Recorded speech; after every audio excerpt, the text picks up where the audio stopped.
우리는 성령의 열매, 그 중에서도 8번째 특성인 온유에 대해서 오늘 나누고자 합니다. 이제 다음 주 절제까지 나누면 이제 모든 성령의 열매 특성을 다 나누게 되는데요. 참 오랜 시간 또 오랜 그 회차를 통해서 이 성령의 열매를 나누고 있는 것 같습니다. 오늘 함께 나눌 온유함. 여러분은 이 온유가 무엇이라고 생각하고 어떤 성품이라고 생각하시나요? 온유는 사랑에 있어서, 성령의 열매가 사랑이기도 하지만 사랑에 있어서 굉장히 중요한 특징이라는 것이 확실합니다. 왜냐하면 고린도전서 13장, 사랑장으로 유명하죠. 사랑의 찬가라고 불리는 이 고린도전서 13장에서 사랑을 설명하는데 가장 먼저 나오는 것이 바로 사랑은 언제나 오래 참고 사랑은 언제나 온유하며 라는 이 표현입니다. 그러니까 사랑의 대표적인 특징이 오래 참음과 온유라는 것을 알 수가 있죠.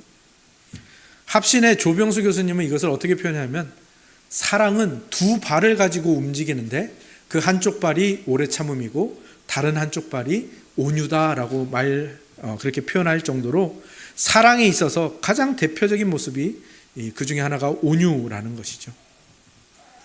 다른 한쪽 발, 그 오래 참음에 대해서는 우리가 이미 한번 나누었었죠. 오래 참음에 대해서 성령의 열매의 특성 중에 하나인 오래 참음에 대해서 나눌 때 제가 그 천국의 식사법과 지옥의 식사법 이야기를 했었죠. 다 이 자기 팔보다 긴 수저를 갖고 있습니다. 그래서 이것을 가지고 자기 입에는 절대 넣을 수가 없죠. 근데 천국은 어땠습니까? 그것을 떠서 상대방 입에 넣어주는 그 모습이라면 지옥은 어땠죠? 나도 못 먹으니까 너도 못 먹어 하면서 상대방의 숟가락을 후려치는 그런 모습, 그것으로 제가 오래 참음을 설명을 했었는데요. 어떤 상황, 어떤 사건, 어떤 인간관계 등에서 자신을 주인으로 섬기는 사람은 항상 어떻습니까? 원망과 조바심으로 인해서 그 주변을 다 지옥으로 만들어버린다라는 것을 함께 나누었고요. 반대로 하나님을 섬기고 하나님을 닮아가고자 하는 사람은 그 원망과 불평이 생기지만 그것을 하나님께 털어놓습니다. 그리고 오래 참음으로 그것을 견디죠. 그때의 주변이 천국이 되어 간다라는 것. 그것이 바로 오래 참음이었고요. 이 오래 참음의 반대말이 남탓, 원망과 불평이라는 것. 오래 참음은 하나님을 신뢰하며 십자가의 그리스도를 바라보며 기다리면서 오래 견디는 것이라고 말씀을 드렸습니다. 그다음에 사랑의 한쪽 발인 오래 참음이 무엇인지가 다시 기억이 나셨죠? 그럼 그 다른 발, 오늘 함께 나눌 온유는 무엇일까요? 성경의 많은 부분에서 이 온유라는 말을 쓴 곳은 대부분 어떤 경우인가 하면 어떤 사람이 나에게 손해를 끼칩니다. 어떤 사람이 나에게 죄를 저지릅니다. 어떤 사람이 나에게 나쁜 짓을 했습니다. 또는 그 사람의 죄가 드러났습니다. 내 눈에 보였습니다. 그때에 어떤 태도를 취하냐 할 때 이 온유라는 말이 나옵니다. 대표적인 것이 우리가 이제 갈라디아서 6장으로 이제 들어갈 텐데 성령의 열매를 다 나누면 그 6장 1절에 이렇게 되어 있습니다. 형제들아, 사람이 만일 무슨 범죄한 일이 드러나거든 신령한 너희는 온유한 심령으로 그러한 자를 바로잡고 너 자신을 살펴보아 너도 시험을 받을까 두려워하라. 자신에게 범죄한 자를 온유한 심령으로 대하라고 바울이 권면하고 있다라는 것이죠. 그렇습니다. 온유는 그런 것입니다. 나에게 죄를 저지르고 나에게 손해를 끼치고 내 눈에 죄가 드러났는데 그 사람을 어떻게 대하는가? 예수님처럼 대하는 것, 하나님처럼 대하는 것, 이것이 바로 온유라는 것이죠. 이 온유를 구약에서 대표하고 있는 사람은 누구인가 하면 모세입니다. 민수기 12장에서는 모세를 어떻게 표현하고 있냐면 이 사람 모세는 온유함이 이 땅에 있는 모든 사람보다 더하다. 옛날 성경에는 이 땅에 있는 모든 사람보다 승하다라고 표현을 했습니다. 그러니까 모세보다 온유한 사람이 이 세상에 없다라는 거죠. 근데 참 재밌는 게 뭐냐면 이 민수기를 누가 썼죠? 모세가 썼단 말이에요. 그러면 지금 모세는 뭐 하는 거예요? 내가 제일 잘 나가. 내가 제일 온유해. 이렇게 하는 걸까요? 아니죠. 모세는 자기가 이스라엘 백성의 그 출애굽과 가나안으로 가는 이 광야 여정 동안 자기가 이스라엘의 지도자였는데, 그가 지도자인 동안에 이스라엘 백성이 끊임없이 자기에게 정말 그 비난과 정죄와 그리고 죽이려는 위협과 공격을 퍼부었다라는 거예요. 그들은 항상 원망과 불평이 있었고, 그리고 그 원망과 불평에 대한 원인을 자꾸 모세에게 그 화살을 돌려서 모세를 죽이려고 했었단 말이에요. 모세는 잘못한 게 없는데 끊임없이 그렇게 공격당하고 불평과 비난과 원망을 들었어야 했는데, 모세가 그때마다 내가 이 온유함으로 그것을 극복했다라는 겁니다. 그러니까 모세는 내가 제일 온유해 이걸 말하는 게 아니라 뭘 말하는 거냐면은, 내가 그 모든 비판과 불평과 공격을 견딘 것은 온유 때문이다라고 말하고 있는 거예요. 내가 하나님께 온유함을 배우지 못했더라면, 그래서 온유함이라는 이것을 갖추지 못했더라면 나는 그 모든 시간, 그 모든 공격을 견딜 수 없었을 것이다 라고 고백하는 것이죠. 그러면 모세는 이 온유함을 어떻게 배우고, 어떻게 그 성령의 열매의 특성인 이 온유를 어떻게 가질 수 있게 된 것일까요?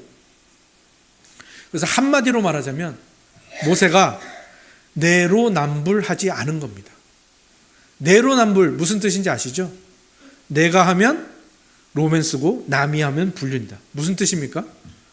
자기 자신에게는 엄청나게 관대하면서 다른 사람에게는 지나칠 정도로 엄격한 그것을 가리키는 말이잖아요.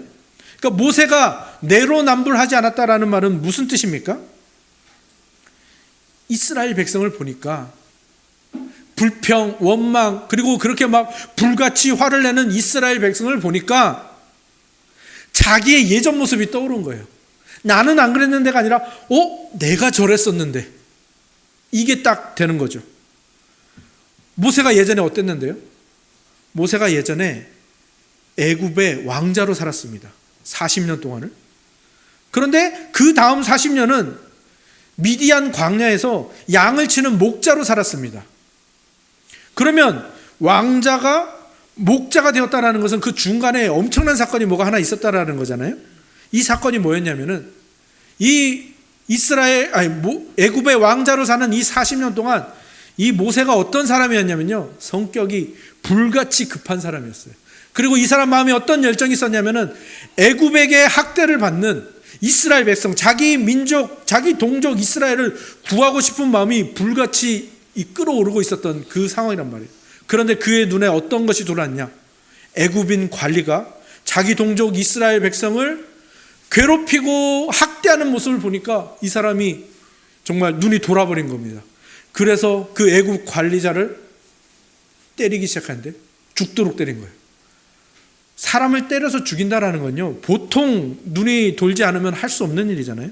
그런데 모세가 그랬던 거예요. 눈이 돌아서 성격이 불같아서 말리거나 중재하는 것을 넘어서서 그 사람을 죽인 겁니다. 그게 떠오르는 거예요. 지금 이스라엘 백성이 광야에서 목이 마르다, 배가 고프다, 뭐가 어떻다 불평하며 원망하며 죄를 짓고 모세를 공격하는 모습을 보면서 내가 저랬었는데, 내가 저러다가 애굽인 때려 죽었었는데, 내가 저런 식으로 40년을 살았었는데, 근데 나는 살인을 저질렀고 하나님은 살인을 저지른 나를 심판하지 않으시고 또 미디안 광야로 가셔서 내가 40년 동안 목자를 하면서 그 불같았던 성격이 꺾일 때까지 또다시 40년을 기다려 주셨지. 하나님은 나를 그렇게 온유함으로 기다려 주셨지. 그러니까 나도 저들에게 온유를 베풀어야겠다. 모세가 하나님을 흉내내고 있는 겁니다. 그래, 나도 그랬었지. 그런데 하나님이 나를 기다려 주시니까 내가 지금 여기에 있잖아. 내가 정말 이렇게 이스라엘의 지도자가 될 수 없었던 사람인데, 살인자인데, 성격이 너무 급한 그런 정말 직진만 있는 사람이었는데, 그런 나를 지금 여기 이스라엘의 지도자로 세우기 위해서 하나님이 얼마나 많은 온유를 베푸셨는가. 그러니 나도 너희를 기다려 줄게. 나도 너희를 참아줄게. 이 마음으로 이스라엘 백성을 대한 겁니다. 물론 중간중간 옛 성질이 튀어나오죠. 그게 어디 가겠습니까? 꾹꾹 누르고 있지만 어떻게 튀어나왔죠?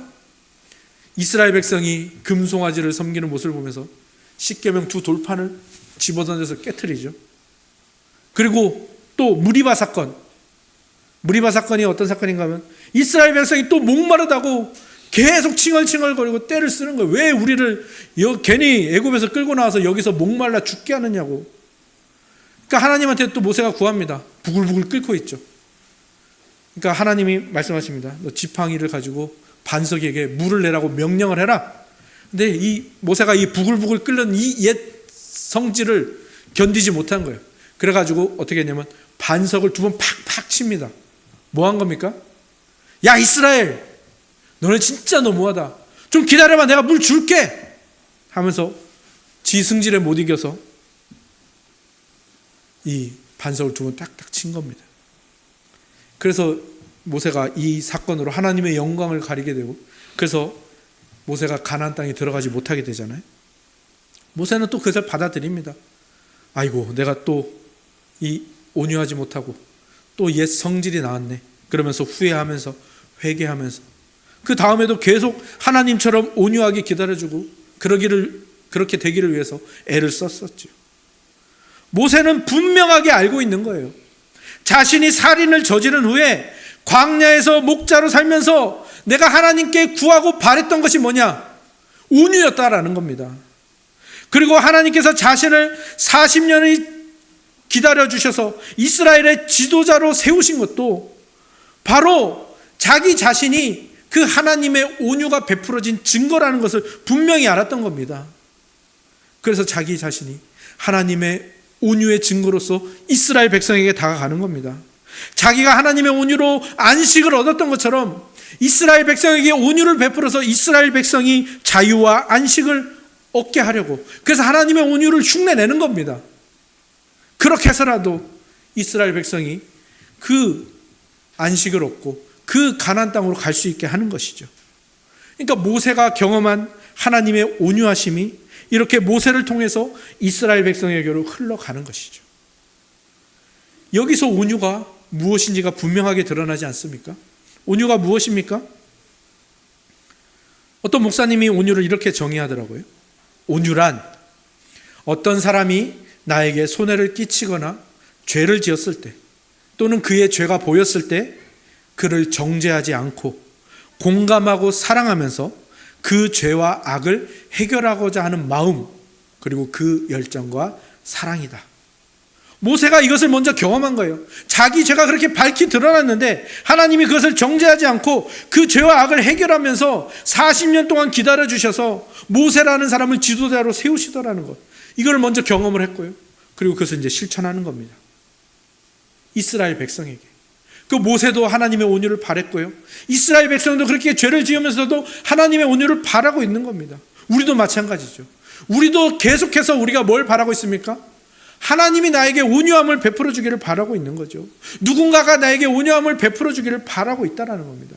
그러니까 모든 사람은 기본적으로 온유를 갈망하고 있다는 사실입니다. 생각해 보십시오. 여러분이 누군가에게 실수했습니다. 누군가에게 손해를 끼쳤습니다. 누군가에게 잘못을 저질렀습니다. 그런데 그 사람이 너 이거 배상해, 너 이거 나한테 왜 이랬어, 너 나쁜 놈이야 하지 않고 괜찮아, 그럴 수 있지, 용서해 줄게, 우리가 이런 말을 바라고 있지 않습니까? 우리는 본능적으로 온유를 바라고 있는 것이고요. 온유가 우리의 소망과 희망이라는 것을 우리는 무의식적으로 알고 있는 겁니다. 그래서 우리가 누군가에게 온유를 받으면요, 우리는 쉼과 평안을 얻게 되고요. 동시에 반대로 우리가 다른 사람을 온유로 대하면요, 그 사람이 쉼과 평안을 얻게 되는 겁니다. 이게 온유가 흘러가는 길입니다. 그리고 마태복음에 보면요, 팔복에 나오죠. 팔복에 보면 온유가 나와요. 팔복에서 세 번째 복이 뭔가 하면 이렇습니다. 온유한 자는 복이 있나니 땅을 기업으로 받을 것임이라. 온유한 자가 누리는 복이 땅이라고. 되어 있습니다. 이 땅에 대한 해석이 여러 가지가 있습니다. 천국의 기업이라는 얘기도 있고 하나님 나라의 기업이라는 얘기도 있고요. 근데 제가 이 땅에 대한 여러 가지 해석 중에서 제일 제 마음에 드는 해석이 하나 있습니다. 그건 뭐냐면요, 누군가로부터 내가 죄를 저질렀는데 그 상대방으로부터 온유함을 받은 사람은요, 자기가 설 땅이 생긴다라는 거예요. 그리고 그 온유함을 베푼 사람도 설 땅이 생긴다라는 거예요. 저는 이 해석이 가장 마음에 들었습니다. 온유함을 베푼 사람, 온유함을 받은 사람은 기반이 생기고 발 디딜 곳이 생기고 우리나라 속담처럼 비빌 언덕이 생긴다라는 말입니다. 제가 그것을 가장 크게 느낀 것이 어디인가 하면 저와 저희 아들의 관계입니다. 저희 아들 이름이 오늘인데요, 저는 예전에는 그걸 제가 크게 의식을 못했어요. 근데 제가 저희 아들에 대해서, 이게 또 첫째이기도 하고 또 목회자의 자녀이기도 하니까 제가 이 아들의 태도, 말투, 그런 반응 이런 거에 제가 굉장히 예민하게 대했더라고요. 아마도 저희 아버지께 받은 영향인 것 같아요. 저희 아버지가 굉장히 훌륭하신 분이고 평생을 개척교회만 하시면서 그렇게 하나님 나라를 위해서 애쓰셨던 분인데, 우리 아버지에게 한 가지 참 안타까운 점이 뭐냐면 저희 아버지가 용서하는 법을 잘 모르세요. 그래서 제가 그렇게 살아왔습니다. 아버지가 제가 뭔가 잘못하잖아요. 근데 저희 아버지는 그거를 진짜 심하게 혼내세요. 매는 기본이고요, 매 이상을 저에게 대셨죠. 그런데 그 매를 맞는 것까지는 제가 견딜 수가 있었는데, 제가 제일 힘들었던 건 뭐냐면, 제가 대학생 때까지 아버지에게 그 회초리를 맞았는데, 그때 만약에 대학생 때 제가 뭘 잘못을 해서 아버지께 혼났다고 생각을 해보세요. 그럼 저희 아버지는 어떻게 하냐면, 너 어떻게 이럴 수가 있어? 이러면서 뭘 하시냐면, 너 고등학교 때도 이랬었지, 중학교 때는 이런 잘못 저질렀었지, 초등학교 때는 저런 거, 어디까지 가냐면요, 7살, 6살, 5살 기억도 안 나는 거기까지 가시는 거예요, 저희 아버지가. 그러니까 제가 그렇게 훈육을 당하고 그렇게 자라다 보니까 어느새 제가 용서도 잘 못하고 미안하다는 말도 잘 못하는 그런 사람으로 자랐던 거죠. 물론 사회생활을 하면서 여러 사람들을 만나면서 그것들이 좀 많이 고쳐졌다고 생각을 했어요. 온유함이 저에게 많이 생겼다고 생각을 했어요. 그런데 제 아들한테는 제가 그러질 못하더라고요. 오늘이가 뭐 하나라도 잘못하면, 조금만 태도가 불량해도, 엄마 아빠에 대한 말투가 좀 이상하게만 해도 제가 그것을 굉장히 심하게 지적하고 너무 크게 혼내고, 그럼 어떻겠습니까? 그것을 지적을 받고 혼난 아들은 반응이나 태도가 또 좋지 않겠죠. 그럼 또 혼나고, 제가 계속 화를 내면서 집안 분위기는 계속 안 좋아지고 저와 아들과의 관계도 계속해서 악화되었던 거죠. 근데 저는 그때는 그게 옳은 건 줄 알았어요. 훈육을 제가 잘하고 있다고 생각을 했어요. 그런데 애들이 언제가 제일 그 반항기가 심하죠? 중2병이라고 이야기하는 그 중2 시절. 이제 오늘이가 저 사이에 아주 큰 일이 있었습니다. 제가 오늘을 아주 심하게 혼내고 제가 손을 댔거든요.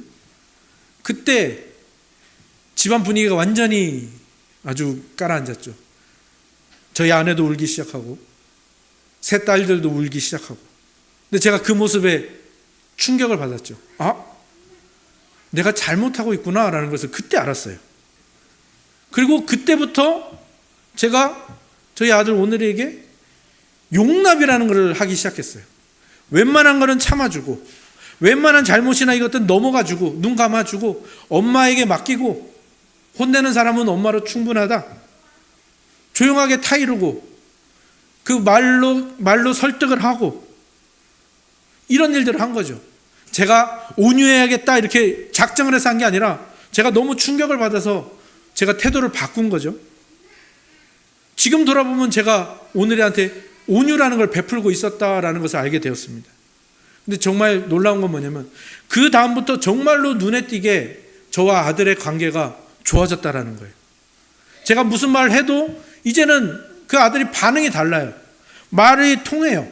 대화가 되고 관계도 좋아지고, 저도 아들을 존중하는 법을 배우고 아들도 아빠를 친근하게 대하는 법을 배우고, 오늘이가 설당이 생기고 집에서 제가 설당이 생기는 거죠.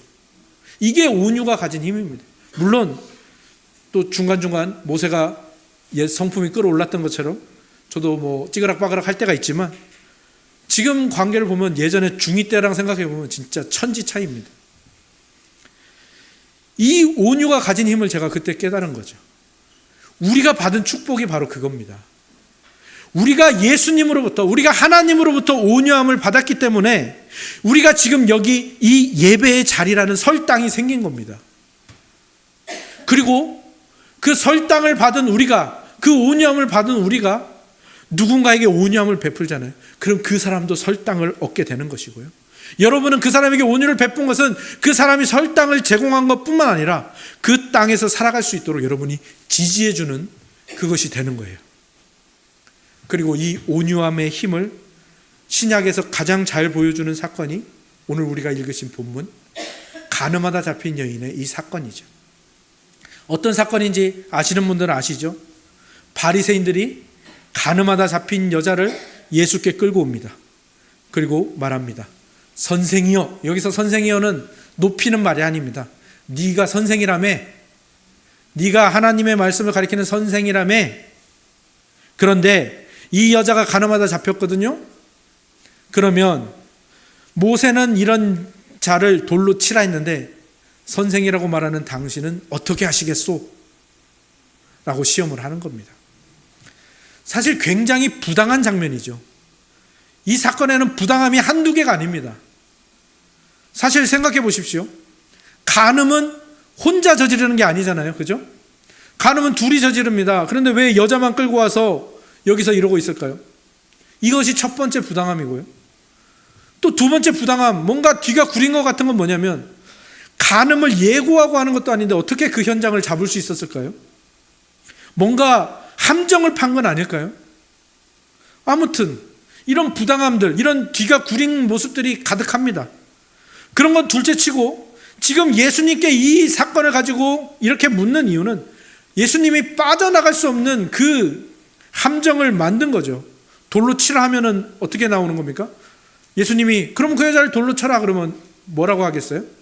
당신 지금까지 뭐 사랑이 어쩌고 하더니만 당신이 말하는 거랑 행동이랑 완전히 다른 이중적인 이중인격 가진 사람이구만 이라고 비판을 하겠죠.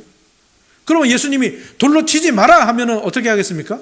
당신 지금 이 이스라엘의 율법을 무시하는 거야? 모세의 말을 무시하는 거야? 하면서 그렇게 몰고 가고 그렇게 법정에 데려가려고 했던 것이 뻔하지요. 그런데 이때 예수님이 어떻게 대처를 하셨죠? 뭐라고 말씀하셨죠?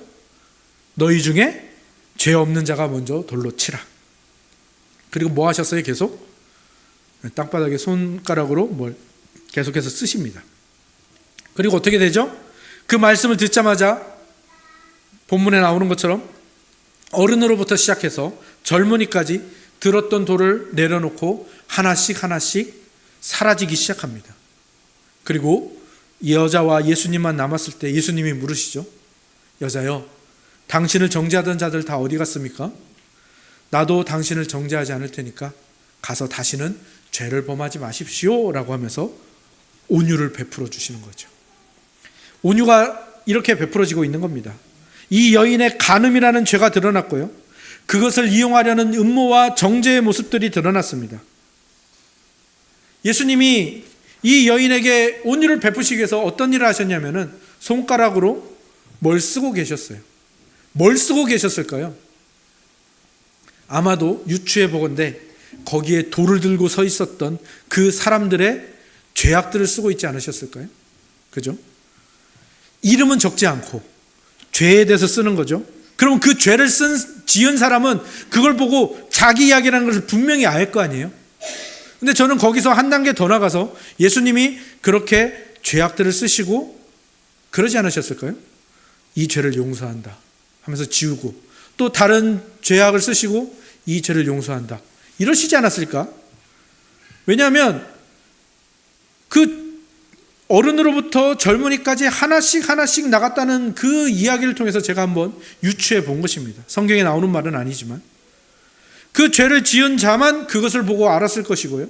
그것을 보고 내가 이런 죄를 지었었는데 근데 그걸 용서받았다는 것을 아니까 어떻게 됩니까? 도무지 이 돌로 저 여자를 칠 수가 없으니까 내려놓고 나간 거죠. 그들이 하나님께로부터 받은 용서와 온유함을 깨닫게 하시는 거죠. 그래서 그 여인에게 온유를 베풀게 하는 겁니다. 내가 용서받았으니 내가 누군가를 정죄할 자격이 되나? 그걸 깨닫게 하신 거죠.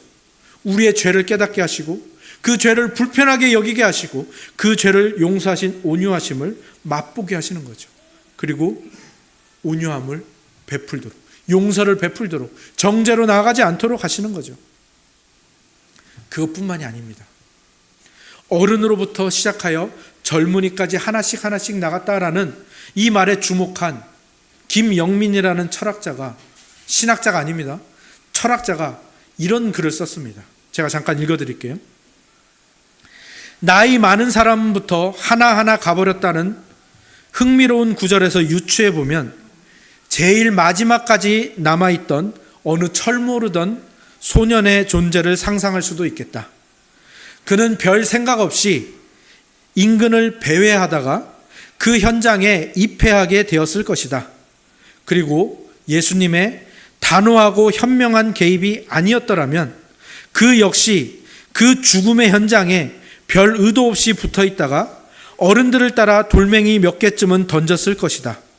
이 흥미로운 해설이 강조하듯 의도를 담은 첫 번째 돌멩이, 예수가 그토록 저지하고자 했던 바로 그 첫 번째 돌멩이는 치명적인 결과를 낳았을 것이고 그 폭력적 모방의 메커니즘 속에서 우리의 철없는 소년도 돌멩이 몇 개쯤은 쉽게 던지게 되었을 것이다. 의도 밖의 돌멩이 몇 개쯤은. 지금 예수님은 가늠하다 잡힌 이 여인에게만 온유를 베풀고 있는 것이 아닙니다. 나머지는 다 너희 나쁜 놈들이야 정죄하시는 게 아니에요. 그들 모두에게 온유를 베풀고 계시는 겁니다. 특히 철없는 소년, 정말 초등학생, 중학생, 고등학생 정도 되는 아이가, 왜냐? 어떤 일이 벌어지면 누가 먼저 거기에 현장에 옵니까? 애들이 제일 먼저 와요. 그 애들이 왔다가 어른들이 다 돌드니까 나도 들어야지, 어른들이 던지니까 나도 던져야지 하다가 그 소년이 의도하지 않은 살인을 하게 될 수 있잖아요. 사람을 죽이는 첫 경험을 하게 될 수도 있잖아요. 예수님은 그에게 온유를 베푸시는 거예요. 그렇게 하지 마라.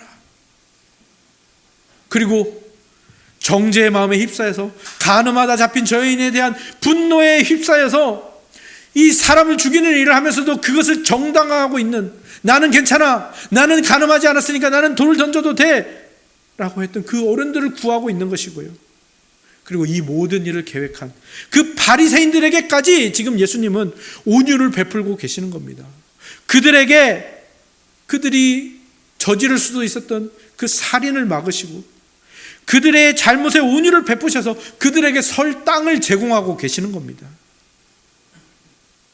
그리고 한번 더 생각해 보십시오.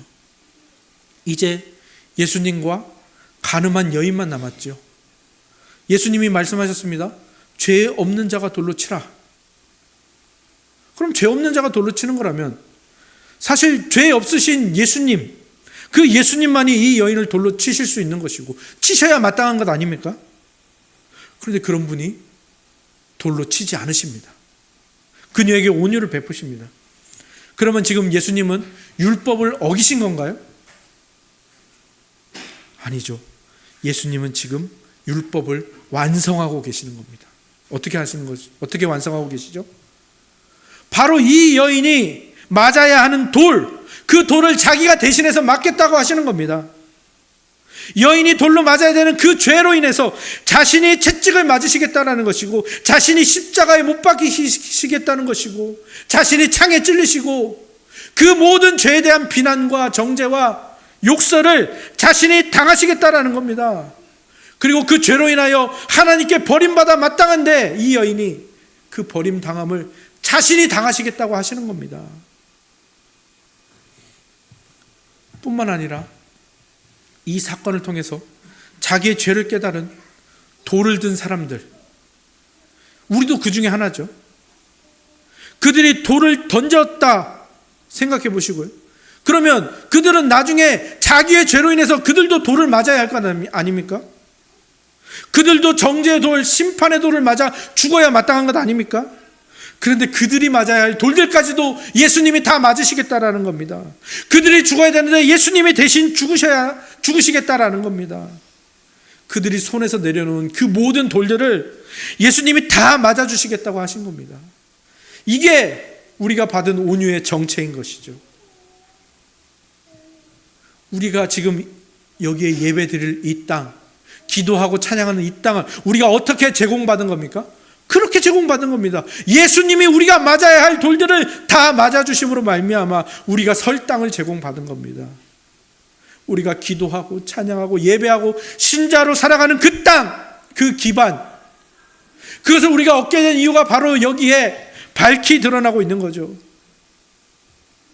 죄를 한 번도 지은 적이 없어서 하나님의 모든 사랑과 하나님의 모든 온유와 하나님의 모든 축복을 받아 마땅한 유일한 분, 독차지해야 마땅한 유일한 분 예수님께서 그 온유와 사랑과 축복을 우리에게 향하게 하기 위하여, 여러분들에게 향하게 하기 위하여 우리가 당해야 되는 정죄와 심판의 돌을 그분이 다 맞으셨다라는 그 사실입니다.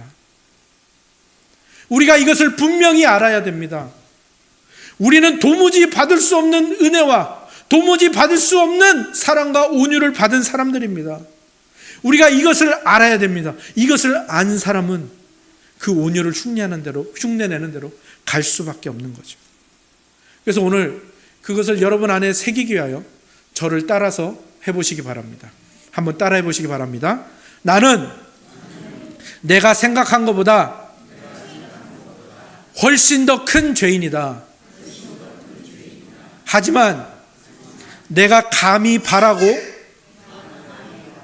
원한 것보다 훨씬 더 많은 온유와 사랑을 받았다.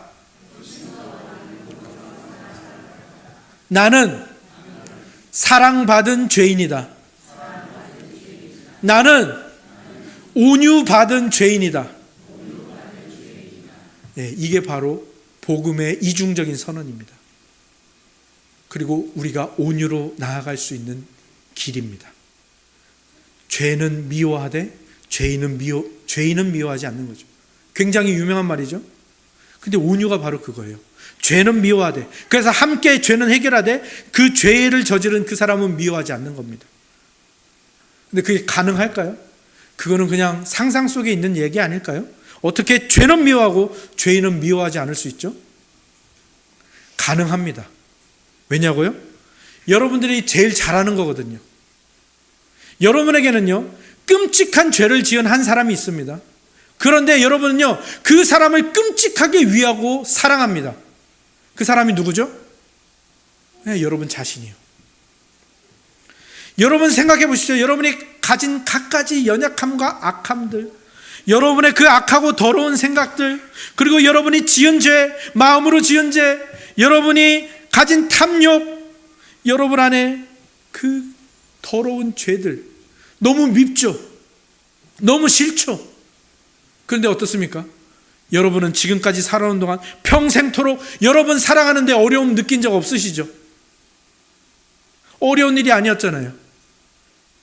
그래서 예수님이 그렇게 말씀하시는 거예요. 내 이웃을 내 몸처럼 사랑해라. 네 이웃을 네 자신처럼 사랑해라. 예수님은 어떻게 우리를 이렇게 우리보다 더 잘 아시는 걸까요? 내가 잘못을 저질렀을 때, 내가 실수했을 때 내가 내 자신을 용서하고 받아들인 것처럼 다른 사람을 용서해 보라는 겁니다. 다른 사람이 그 상대방의 입장이 되어보라는 겁니다. 그게 바로 온유이고요, 그게 바로 내로남불하지 않는 하나님의 성품으로 나아가는 것이죠. 우리 천은 공동체가 이런 온유의 공동체가 되었으면 좋겠습니다. 다른 지체들을 내 몸처럼, 내 자신처럼 사랑하는 공동체. 어렵지만 온유를 시도해보고 용납해주고, 그래서 누군가가 설 땅을 제공하는 공동체. 그 길로 나아갈 때 우리 공동체는 어떻겠습니까? 점점 정죄와 심판은 사라지고요. 점점 온유함과 누구가 와도 설당이 가득한 많은 이들을 품을 수 있는 그런 공동체가 되어 갈 것입니다. 그것을 소망하시며 오늘 이 하루를 온유를 깊이 묵상해 보시고 내가 받은 온유가 무엇인지를 기억해 보시고 내가 온유를 받은 죄인이라는 그 고백을 가지고 온유를 시도해 보며 온유를 여러분의 삶에 채워보시는 그런 우리 모두의 오늘 하루가 되기를 주님의 이름으로 축원합니다. 아멘. 그리고 덧붙여서 사순절 기간이죠. 사순절 기간에 금식하고 자기 가슴을 때리는 일은 그냥 하고 싶으신 분들은 하시면 좋고요. 그래서 우리가 기계적으로 이렇게 적용하진 않겠습니다. 하지만 사순절 기간 우리가 뭘 해야겠습니까? 우리는 매 주일이 부활주일입니다. 그리고 우리의 매일이 부활입니다. 우리가 부활을 약속받은 것은 무엇 때문입니까? 하나님이 예수님이 우리에게 온유를 베풀어 주셨기 때문입니다. 그럼 우리가 해야 될 일은 무엇입니까? 금식? 좋습니다. 하지만 금식을 넘어서서 우리가 해야 될 일은 뭡니까? 누군가에게 온유를 베풀고 누군가에게 설당을 제공하는 그 예수님의 온유, 하나님의 온유를 흉내내는 것, 그것이 우리가 매일매일 해야 하는 일이고 사순절 기간이라면 더더욱 해야 하는 일일 것입니다. 그렇게 여러분의 삶을 온유로 채워가시기를 다시 한번 주님의 이름으로 축원합니다. 아멘.